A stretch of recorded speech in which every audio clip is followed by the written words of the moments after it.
Hello everyone. आज हम साथ में fill in the blanks with double spaces पे एक और previous year question paper solve करने जा रहे हैं, जो कि बहुत ही ज़्यादा इंपॉर्टेंट है for all kind of competitive exams, चाहे वो बैंकिंग हो, एसएससी सीजीएल हो या फिर एसएससी हो। तो चलो स्टार्ट करते हैं सॉल्व करना। देखो, मैंने ऑलरेडी पहले बता रखा है कि अगर हमें फिल इन द ब्लैंक्स या फिर क्लोज टेस्ट वगैरह और या फिर आपका कॉमन इरर कह लो, इरर स्पॉटिंग कर लो, इन्हें अच्छा सॉल्व करना है तो इसके लिए दो चीज़ें हमारी बहुत अच्छी होनी चाहिए। पहला तो ग्रामर, दूसरा हमारा वोकैबुलरी, मतलब हमें वर्ड्स का मतलब पता होना चाहिए। ठीक है, तो जब भी आपको fill in the blanks with double spaces वाले क्वेश्चंस मिलते हैं तो उसमें क्या होता है कि सेम सेंटेंस में, मतलब सेम सेंटेंस में आपको ऐसे दो फिल इन द ब्लैंक्स देखने को मिलते हैं, एंड दोनों ही फिल इन द ब्लैंक्स में आपको ऐसे वर्ड्स फिल करने हैं जो दोनों में सूटेबल हो, है ना, दोनों के लिए बेस्ट हो। ठीक है, दोनों के लिए अप्रोप्रिएट हो। तो चलो हम सॉल्व करते हैं साथ में। तो देखो, आपका जो पहला सेंटेंस है, the proposal has been blank and will be sent to the cabinet for final blank. तो देखो, आपका जो पहला लाइन है, यहाँ पे हैज़ बीन लगा है। हैज़ बीन, हैव बीन किस में लगा होता है? प्रेजेंट परफेक्ट वाले टेंस में लगा होता है ना। प्रेजेंट परफेक्ट टेंस में हैज़ बीन, हैव बीन लगा होता है।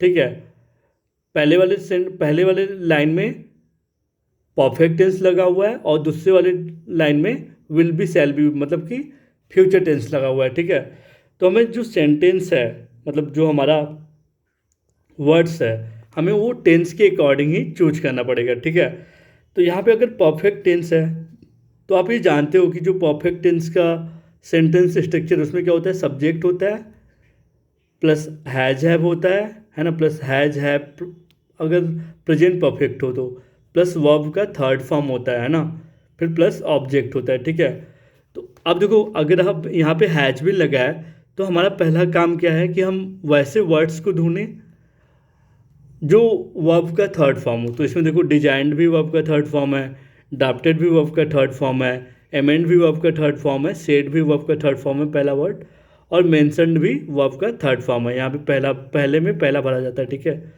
तो यानी कि हमारा ग्रामर तो यहाँ पे हर सटीक है, सही है ना।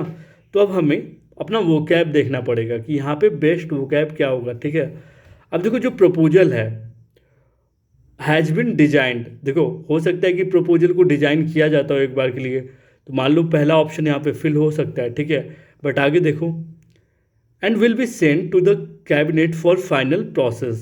ठीक है, अब देखो, आप जब कोई भी प्रपोजल देते हो, ठीक है, और वो कैबिनेट के पास जा रहा है, कैबिनेट मतलब मंत्रिमंडल में जा रहा है। ठीक है, तो क्या वो उस पर प्रोसेस करेंगे या फिर आपने जो प्रपोजल दिया है उस पर पहले अमल करेंगे ना यार, विचार करेंगे या फिर अमल करेंगे या फिर अप्रूव करेंगे। तो इसलिए प्रोसेस तो दूसरे वाले में कभी नहीं फील होगा, तो इसलिए ये ऑप्शन हमारा गलत है। अब देखो, the process has been drafted, drafted मतलब किसी चीज़ को बनाना, है ना। जो प्रपोजल है वो ड्राफ्ट हो चुका है, बन चुका है। ठीक है, एक फॉर्मल वर्ड है। ठीक है, यहाँ पे ड्राफ्टेड हो सकता है, and will be send to the cabinet for final approval. तो कैबिनेट जो है उस कैबिनेट के पास वो क्यों भेजा जाएगा? जो प्रपोजल आपने ड्राफ्ट कर लिया वो कैबिनेट के पास, कैबिनेट उसे अप्रूव करता है कि नहीं, अप्रूवल के लिए ही तो भेजा जाएगा। तो ये वाला ऑप्शन अभी हमें सही लग रहा है।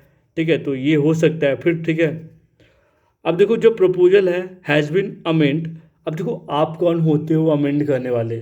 आप जैसे आप कोई कैबिनेट थोड़ी हो, कोई कोर्ट थोड़ी हो कि आप प्रपोजल को अमेंड करोगे यार। आप प्रपोजल को बस ड्राफ्ट कर सकते हो। ठीक है, अमेंड जो करे, अमेंड कौन करेगा? कैबिनेट करेगा, या फिर जो कोर्ट आप जिसको देते हो वो अमेंड करता है। ठीक है, तो यानी कि ये भी रॉन्ग है। ठीक है, the proposal has been said. अब प्रपोजल क्या, प्रपोजल खुद कुछ कहा जाएगा? जो प्रपोजल है वो कहा जा चुका है।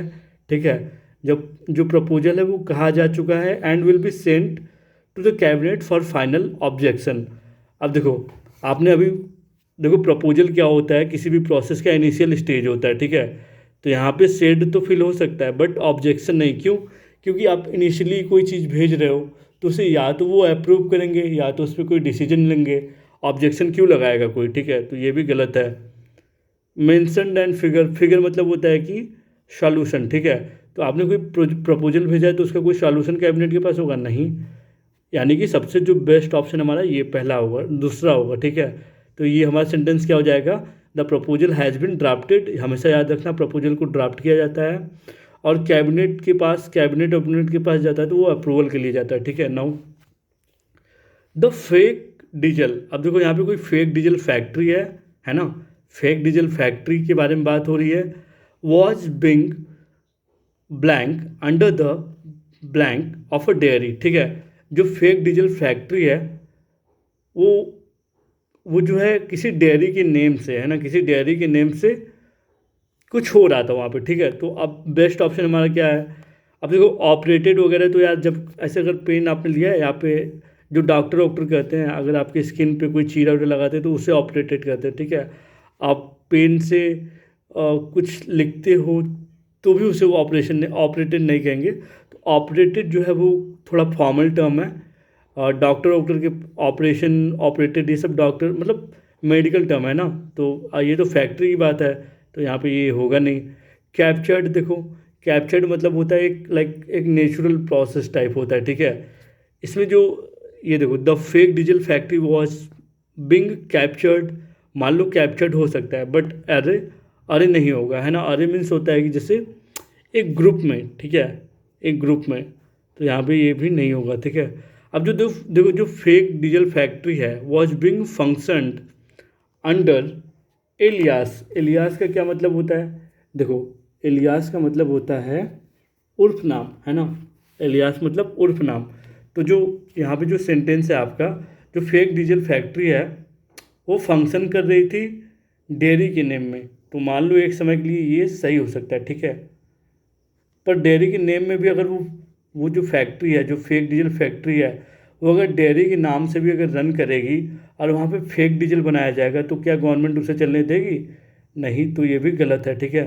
नाउ अब देखो जो द फेक डीजल फैक्ट्री है वॉज बिंग रन, वो रन कर रही थी अंडर द गार्ब, गार्ब मतलब होता है वेश में, वेशभूषा, है ना, वेशभूषा, गार्ब मतलब वेशभूषा होता है, ठीक है। जो फेक डीजल फैक्ट्री है वो डेयरी के वेश में रन कर रही थी, ठीक है। तो ये आपका सुटेबल ऑप्शन लग रहा है, ठीक। नाउ द फेक, अब ये ऑप्शन देख लो, the fake diesel factory was being activated, activated का क्या मतलब होता है कि वो अभी से एक्टिवेट किया जा रहा है, ठीक है, वो पहले नहीं चल रहा था, बट जो सेंटेंस है वो हमारा पास्ट का है, दैट मीन्स कि वो चीज़ें पहले से चली आ रही थी, तो ये भी गलत ऑप्शन है। तो सबसे बेस्ट ऑप्शन यहाँ पे होगा रन और गाव। क्यों, तो हमारा सेंटेंस क्या हो जाएगा, the fake diesel factory was Bing run Gao under the Gao of a dairy, ठीक है। या देखो इसमें थोड़ा टाइम लग रहा है, क्यों, क्योंकि हम यहाँ पे वो कैब भी सीख रहे हैं और साथ में ग्रामर को भी कंफर्म करते जा रहे हैं, ठीक है। अब देखो हमारा जो सेंटेंस है ये अगला, ये क्या है, the moment the staff open the office unidentified blank, फिर है ब्लैंक, कॉमा लगा है ना, कॉमा लगा इसलिए ब्लैंक है, blank weapons entered and asked cashier to hand over the key to the wall, ठीक है। अब देखो जिस मोमेंट पे स्टाफ ने ओपन किया ऑफिस को उस समय अनआइडेंटिफाइड, फिर ब्लैंक, ब्लैंक वेपन मतलब होता है हथियार, गन वगैरह लेकर, है ना, गन वगैरह लेकर कैशियर के पास पहुंच गया, ठीक है। तो यहाँ पे देखो अनआइडेंटिफाइड, अनआइडेंटिफाइड कौन पहुंच सकता है, मैन मतलब होता है आदमी, पीपल मतलब होता है लोग, पर्सन मतलब भी होता है लोग, ऑब्जेक्ट मतलब होता है कि सामान, तो ऑब्जेक्ट तो कभी नहीं होगा। मिसक्रिएंट मतलब होता है बदमाश, ठीक है, बदमाश, ठीक है। तो इस ऑप्शन से आप मिसक्रिएंट का मतलब क्या होता है, बदमाश। तो जो गन उन लेके यार कहीं भी अनआइडेंटिफाइड बदमाशी लोग तो पहुंचेंगे, तो यहाँ पे मतलब आप देख लो मिसक्रिएंट है, तो यानी कि ये ऑप्शन सही है। अब ब्रांडिशिंग का मतलब आपको समझना है, तो ब्रांडिशिंग का मतलब होता है, ब्रांडिशिंग का मतलब होता है कि to hold something specially a weapon. Brandishing मतलब कि कोई चीज़ पकड़े रखना, कोई चीज़ पकड़े रहना होता है, और स्पेशली जो आप बंदूक लेके ऐसे पकड़े रहते हो ना, ऐसे ऐसे ऐसे, तो इसे कहते हैं ब्रांडिशिंग। कोई बंदूक को लेके ऐसे पकड़ा हुआ है, ठीक है, तो इसे कहते हैं ब्रांडिशिंग, ठीक है। तो आप ये समझ लिए। तो ये पूरा सेंटेंस हमारा क्या हो जाएगा, द मोमेंट, जैसे जैसे ही मोमेंट में स्टाफ ने ऑफिस को खोला उसने अनआइडेंटिफाइड मिसक्रियांट्स को देखा, ठीक है, जिसके हाथ में ऐसे गन था ना यार, ऐसे, ठीक है।